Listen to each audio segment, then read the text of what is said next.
Hello, it's Richard Wilson, and today I'm going to talk to you about building your family office funnel. Now, the whole point here is to build a marketing system and process that brings you consistent potential clients to your family office practice.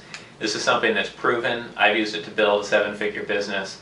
I know it works in the family office industry because I've spoken with top family offices who use this strategy.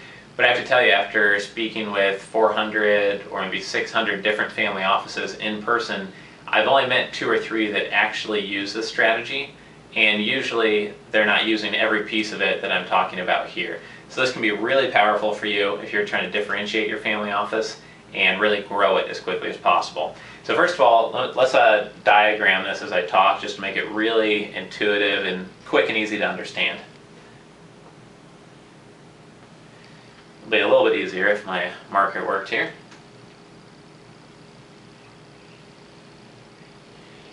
Alright, let's pretend that looks like a funnel instead of a triangle. And basically what I want to describe here is how we're going to move a lot of potential customers down into being a few really valuable clients. So at the very bottom here, the goal in this area here is to get clients. Alright, and what we're going to do is now work from top to bottom to help you get more clients into your family office.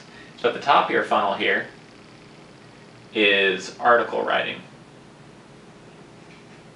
and PR. You might get interviewed for a news article, you might write an article, and let's say that your family office focuses on a small niche of professional hockey players from the National Hockey League, and those are the ultra wealthy professionals that you're going to target and customize everything you do towards. So if you're doing that, you might write articles on it being a professional hockey player and managing your wealth, common pitfalls of losing your wealth, how short your career might be if you're a professional hockey player, and what that means in terms of how conservative you are financially. You might write articles and distribute those either through the internet to a list of professional hockey players, maybe give it out to all the hockey teams and direct mail it to people's houses who are professional hockey athletes. And basically your goal might be to get 5,000 people to read those articles. So the audience at this point is 5,000 people. Now the next thing you could do is put together a bunch of those articles and release a white paper. And a white paper is just another term for a fancy authoritative article which is somewhat definitive and comprehensive on a small niche topic. So you could write a white paper on, the top 7 mistakes that professional hockey athletes make in their financial lifetime, or something to that matter.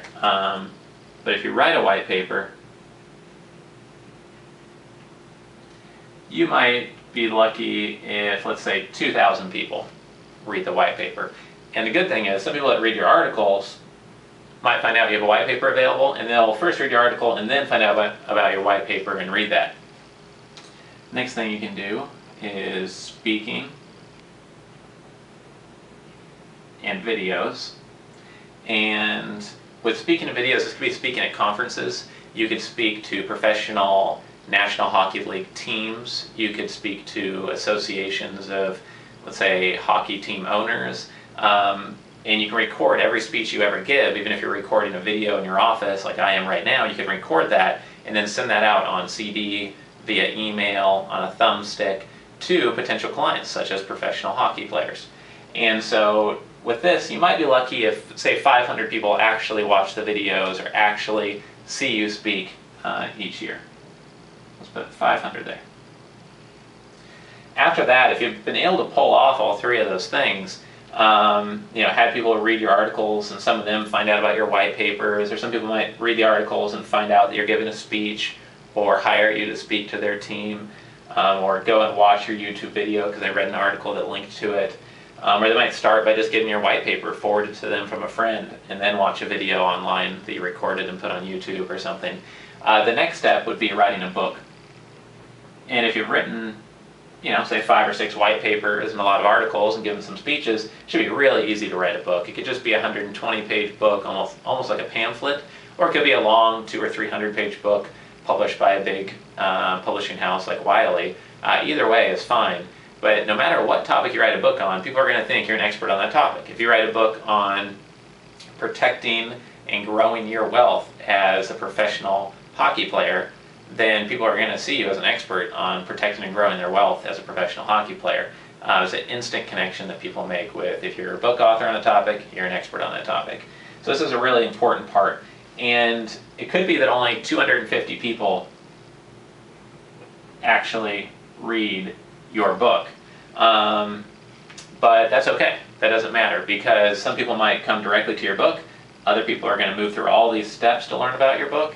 Other people are just going to see you speak at a seminar, and then you're going to give them a copy of your book, and that's fine. And the final step here before they become a client is some sort of consulting or advisement session. It could be an hour, it could be a full day consulting session. But let's say only 100 people a year get to that point.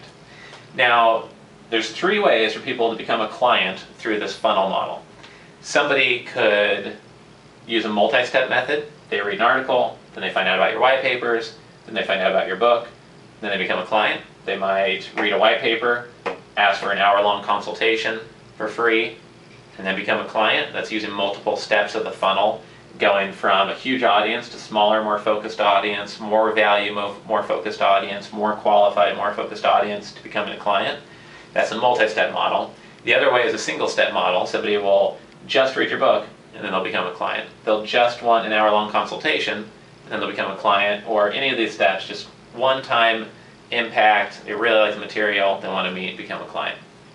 The final way is really powerful as well. It is that somebody cold calls you and says, oh, everybody in the hockey league is talking about how you help them manage their wealth. I'd like to meet and see why so many professional hockey athletes have hired you to manage their wealth. And you meet with them for the very first time, but before they leave the meeting, you've given them a copy of your book, you've given them a thumbstick with some videos that you've recorded on the topic, you've given them a folder with all your articles and white papers in it, and you've really given them so much material and helpful resources that they see you as the expert who stands out above everybody else, is really focused and specialized on serving their unique needs. They're different from anybody else's in the world. Really feel like the perfect solution for them, because you've gone through the hard work to do all this. And by the way, there's no way to build this funnel without becoming a niche expert on the needs and the wants and the fears of professional hockey athletes.